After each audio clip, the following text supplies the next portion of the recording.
మరో బ్రేకింగ్ చూస్తున్నాం. Janasena party plenary సమావేశాలకు ముహూర్తం ఫిక్స్ అయింది. మార్చి 12, 13, 14 తేదీన జనసేన పార్టీ ప్లీనరీ సమావేశాలు జరగనున్నాయి. అయితే పిఠాపురం నియోజకవర్గంలో ఈ ప్లీనరీ సమావేశాలు నిర్వహించాలని పార్టీ నేతలు భావిస్తున్నారు. మార్చి 12 నుంచి 3 రోజుల పాటు ప్లీనరీ సమావేశాలు నిర్వహించాలని పార్టీ అధ్యక్షులు AP deputy CM Pawan Kalyan నిర్ణయం తీసుకున్నారు. ఈ సమావేశాలకు జనసేన పార్టీ నేతలు కార్యకర్తలు భారీగా తరలిరావాలని పిలుపునిచ్చారు. ఇదే అంశానికి సంబంధించి లేటెస్ట్ ఇన్ఫో అందించడానికి మా కరెస్పాండెంట్ కాంతి సిద్ధంగా ఉన్నారు. కాంతి, జనసేన ఆవిర్భావ దినోత్సవం అఫ్కోర్స్ ప్లీనరీ సమావేశాల నిర్వహణకు సంబంధించి ఒక ప్లానింగ్ రూపొందించారంటున్నారు. ఏం జరగబోతోంది, ఎవరెవరు హాజరు కాబోతున్నారు, దీనికి ఏంటి పరిస్థితి?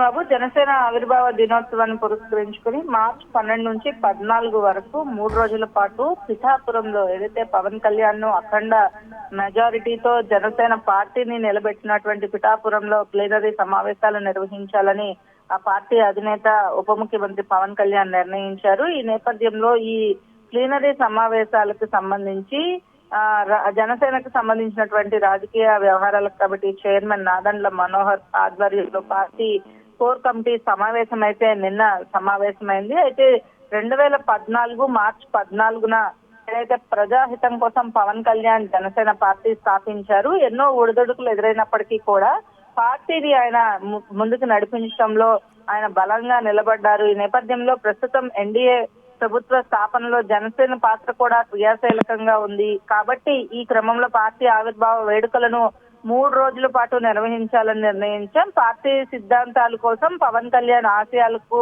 ప్రజలకు ఎలా చేరాయో, ఈ 10 సంవత్సరాల పాటు ఎలా పనిచేశారు అనే విషయాలన్నింటినీ కూడా ప్రజలకు వివరించేందుకు, భవిష్యత్తులో ఎలా ముందుకు వెళ్ళాలి అనే దానికి సంబంధించి ప్లీనరీ సమావేశం ఉండబోతోంది. అయితే మార్చి 14న భారీ బహిరంగ సభను ఏర్పాటు చేయాలని కూడా ఏదైతే నిర్ణయించినటువంటి ప్లీనరీ సమావేశాలకు సంబంధించినటువంటి ఏర్పాట్ల విషయంలో ఇప్పటికే ముందుకు వెళ్తున్నట్లుగా తెలుస్తా ఉంది. అయితే ఈ సమావేశానికి సంబంధించి కేవలం ఇప్పటికే జనసేన పార్టీకి సంబంధించినంత వరకు కూటమి ప్రభుత్వం అధికారంలోకి వచ్చిన తర్వాత నుంచి కూడా జనసేన పార్టీలో చేరికలు కూడా ఎక్కువగా జరుగుతూ ఉన్నాయి. అయితే ప్లీనరీలో కేవలం పవన్ కళ్యాణ్ ప్రసంగం మాత్రమే ఉంటుంది అనేది అయితే ప్రస్తుతం రాజకీయ పార్టీలో తరహాలో తీర్మానాలు కార్యక్రమాలు కూడా చేపట్టాలని నిర్ణయించారు. ఈ నేపథ్యంలో ఈ కార్యక్రమాన్ని ప్లీనరీకి సంబంధించి పవన్ కళ్యాణ్ ఏదైతే ఇంతకు ముందు విజయవాడ, గుంటూరులో నిర్వహించినప్పటికీ కూడా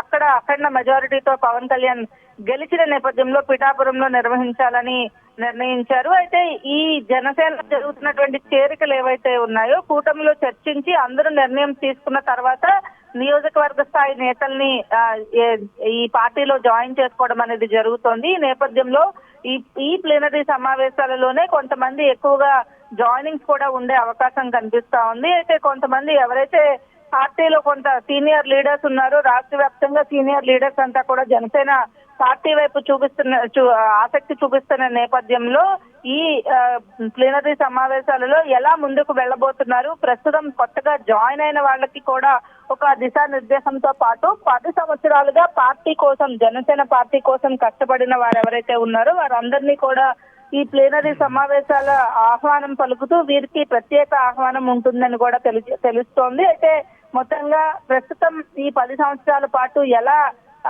పార్టీని ముందుకు నడిపించారు, ఇక ముందు ఎలా ఉండబోతున్నారు అనేది ఈ జనసేన కార్యకర్తలకు, నాయకులకు ఒక దిశానిర్దేశం చేసేందుకు ఈ 3 రోజుల పాటు ప్లీనరీ సమావేశాలు నిర్వహించాలని చెప్పి జనసేన పార్టీ నిర్ణయించింది. రావణ్ బాబు.